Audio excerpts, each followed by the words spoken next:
Hello guys, welcome to 5th Generation Nabi Shop and welcome to another unboxing and testing. Shoutout natin Sir Julie ng Dipolog. So ngayon meron tayo ditong box na tactical pistol TP50 by Umarex. And T4A TP50 Gen 2 Black. Caliber 50 CO2 powered 13 joules. Ang bala nito ay rubber ball. Caliber 50 rubber ball. Ito siya. Yan. Okay. So, compare natin yan sa airsoft. Sa airsoft BBs. Ito yung airsoft BBs. Ito yung rubber ball. Yan. Compare natin. Ayan yung airsoft BBs. Ito yung rubber ball. So, ito yung bala ng ating TP50.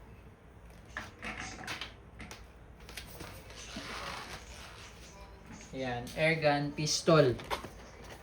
So, ito siya. Buksan natin. So, ito yung unit. Ayan, no. Ito yung quick pursing. Ito yung pressure indicator pin. Ito yung kanyang sight. Iron sight. Naka fiber optic na. Rear and front. Kaya madaling silipin. Ayan. Tapos, meron siyang underrail for accessories. Ito yung built-in na kanyang, dito nilalagay yung kanyang bala. So, lagay natin ng bala.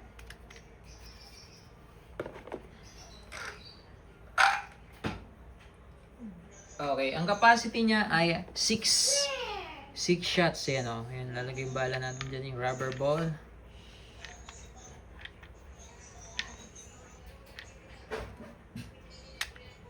Ayan. Tapos, dito naman nilalagay yung CO2. Kaya meron siyang ganito kasi quick pursing siya. No? Magagamit mo siya kaagad pag inactivate mo, pinalo mo lang ito. Magagamit in a split of second lang, magagamit mo agad yung unit. Ayan. Buksan natin.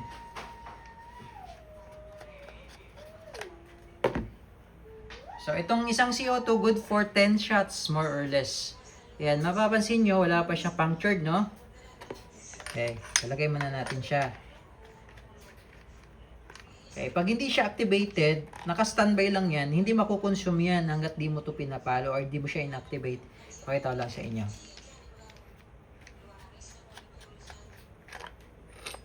Oy. Ayan. So, wala siyang butas, diba?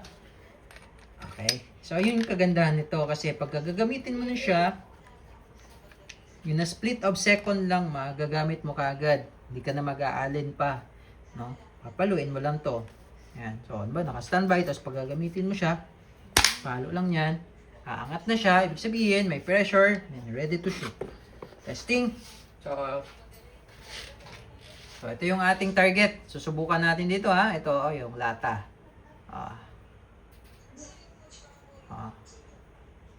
Okay. Firing tayo ng T4A TP50 chambered in rubber ball. Ayun yung rubber ball. 6 shots yung ating target. Okay. And firing. Pa.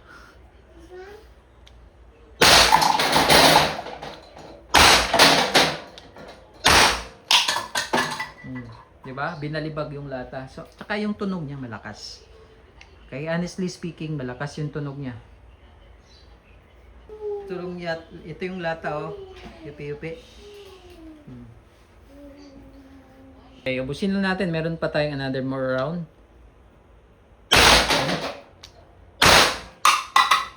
So, nakita niyo naman kung gaano niya, kung paano niya binalibag yung lata. Okay? So, empty na tayo. Reload tayo ng another 6. Okay, so nag-reload tayo ng another 6 shots. Ngayon, yung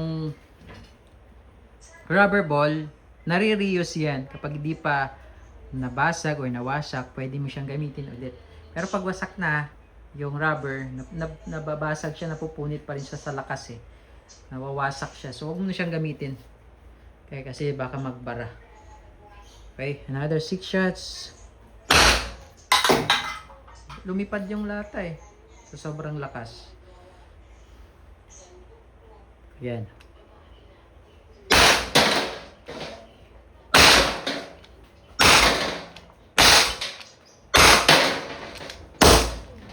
Okay.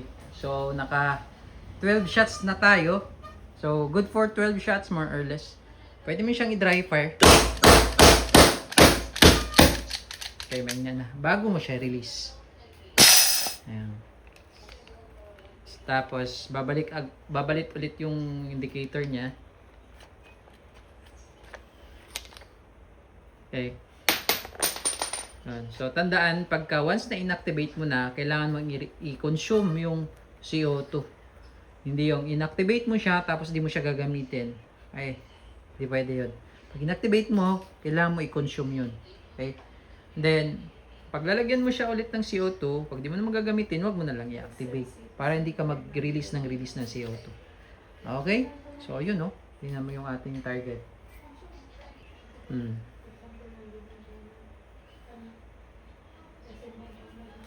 TP50. Meron din tayo nitong revolver type, yung TR50.